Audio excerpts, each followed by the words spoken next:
I made this Vise stand to solve some problems that I was having in my shop with workflow.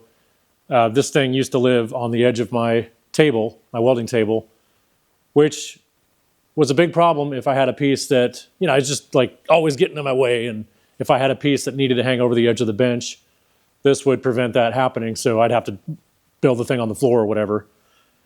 And I wanted to make a video about it because I've learned a lot of the things that I learned from people like you. And some of the things I've come up with on my own, but a lot of the things I've learned from other people. And I make these videos kind of as a way of passing on this information. And also, to glorify myself. I want people to worship me, basically, is what it comes down to. Kind of the foundation of this whole project is this old flywheel that I fished out of the scrap bin at diesel school. I would pop my head in there pretty much daily to see what kind of treasures were in there. You can find a lot of good metal to work with in small amounts that other people deem not fit for their own collections. Especially if you make little stuff, such as this Vise stand, for example. So I'd go in there and I'd see that thing in there daily, rusting. And one day I finally asked if I could take it. And I had no idea what I was going to use it for, but I knew that at some point I would use it for the base of something or other. And here we are. So here I'm about to cut the base for the vertical piece that supports the adjustable tube. And you could just weld, instead of doing this piece here, you could just weld directly to the flywheel, which is made out of cast iron, but that's a pain, requires different techniques that are rather painful. And I also just kind of like the look of the way this piece is going to attach with bolts to the flywheel. It gives it more of an industrial look, which is sort of what I was after. I'm after a couple of different things here with this build. One, I want the adjustability. Two, I want to use this flywheel.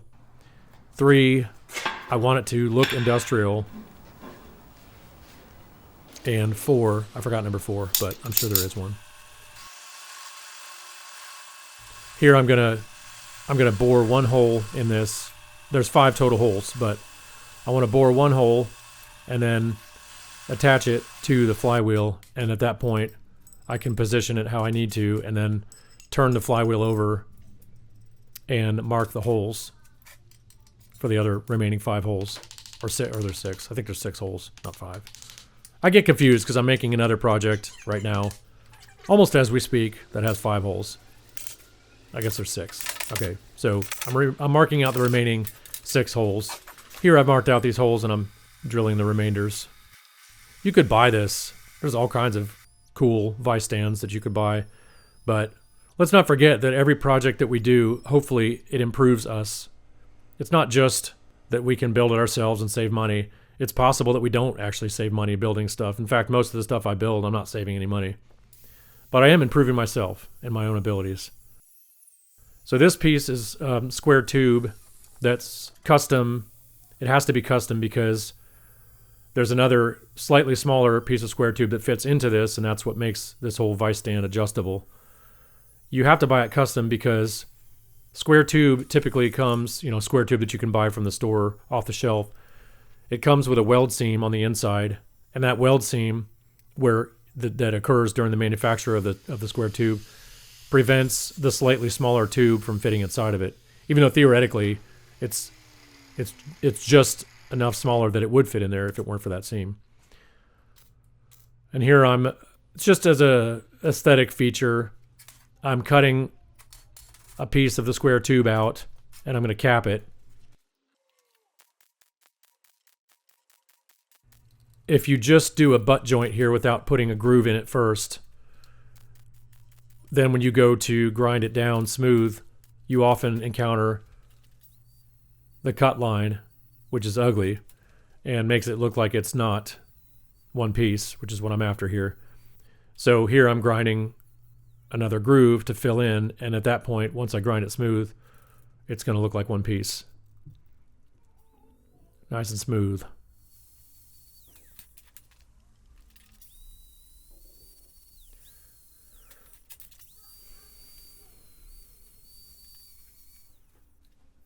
The overriding theme in a lot of my stuff is build it yourself.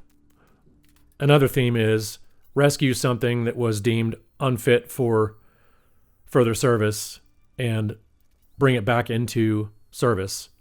And there's a lot of stuff that applies to. We live in a throwaway culture, as I've said in other videos. And it is very tempting because oftentimes it's cheaper to just buy something new. But there's just so much value in putting something back into use. And like I said before, it's not only about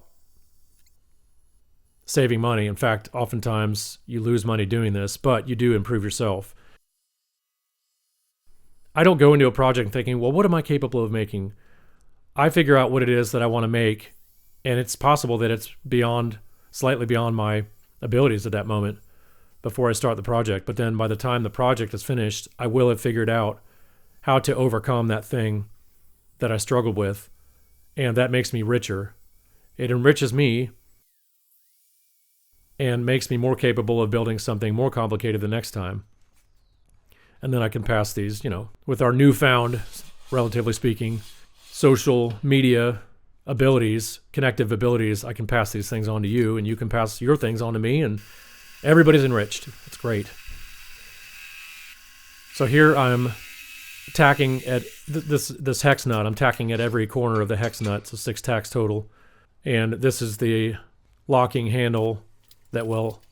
Right now, you'll see that I'm attaching 2 because that vise weighs a lot, so I thought maybe 2 handles was necessary. Later on in the project, you'll see that I cut that top part off because I came to the conclusion that 2 was not necessary.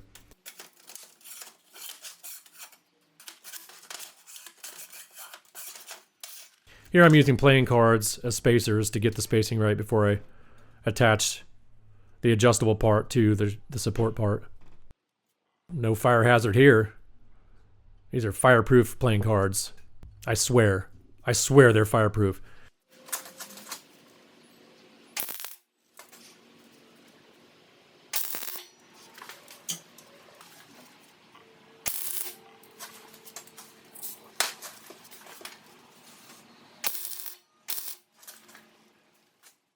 Here I'm just kind of marking out weld spacing. I don't want to weld this whole thing out. That's a lot of heat. I don't want that. I don't want to risk distortion, which you'll find ironic later in the video if you continue watching.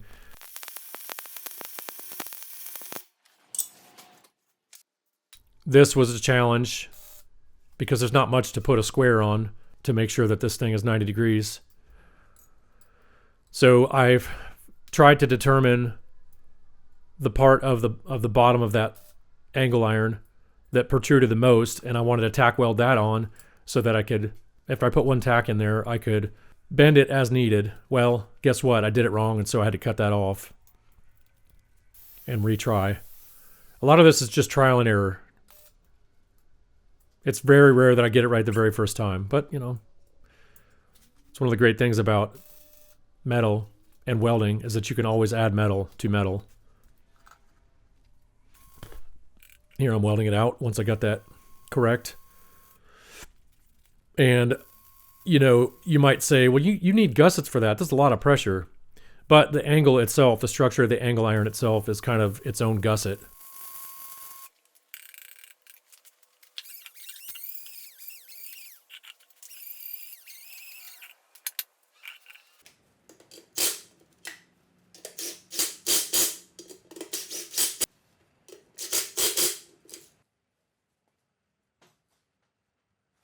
If I wanted to put a different vise on here someday, I would make this not so custom to this face, but I think I'll probably stick with this vise for the rest of my life. Let's face it, I'm not going to live that much longer. I'm old, as my shipyard mates assure me almost on a daily basis.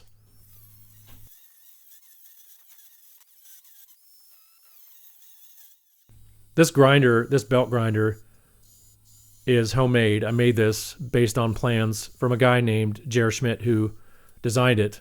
You can buy those plans online. I highly recommend it. It's completely changed my workflow in the shop, both with woodworking and with metalworking. What a wonderful tool. And here I put a level on the top and I tack welded that vise base piece And here I'm about to weld it out using my little adjustable light stand as an aid. Another sort of shop tool that's transformed my workflow.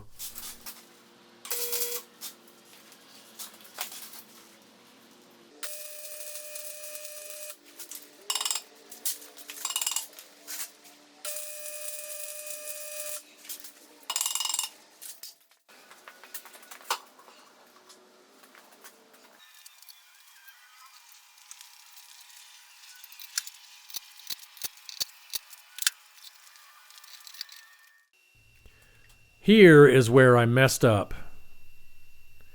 You'll see there's just way too much heat on this, as it turns out. You'll see the sort of details of that in a minute. Here I'm cutting the gussets for the underside of the base for the vise. And using my Jer Schmidt grinder, which I use for almost every project, I think. I don't know how I ever did without this tool. It's an amazing tool. Again, I don't want to put too much heat on here, so I'm sticking with tack welds pretty much to attach the gussets. I don't want to bend that base plate, which you will. If you weld those gussets out totally, you will distort that base plate beyond all recognition, and it won't be able to bolt to the bottom of your vise.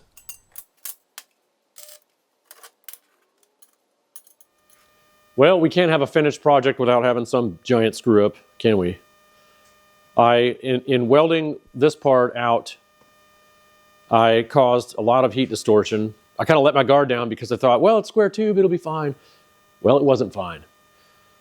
And now this tube is bent right here at this joint, and as a result, the tongue that supports the vise jams when I try to put it in there. So that's awesome.